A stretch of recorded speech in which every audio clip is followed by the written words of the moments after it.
How to edit items on your card. Are you guys facing issues to edit items on your card on Shein application?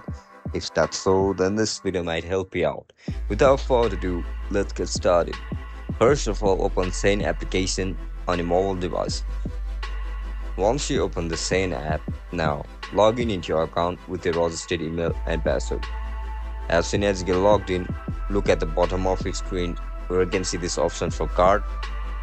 Tap on it. You are looking to edit that item, right? If you want to increase the quantity size, then just simply tap this plus icon. Once you tap on it, your quantity will be increased. If you want to remove from your cart, then just simply tap and delete. And that's it guys, that's how you're going to edit items on your card. If you guys found this video helpful, don't forget to like, share and subscribe to our channel. If you guys have any issues regarding Shein application, make sure to comment down below.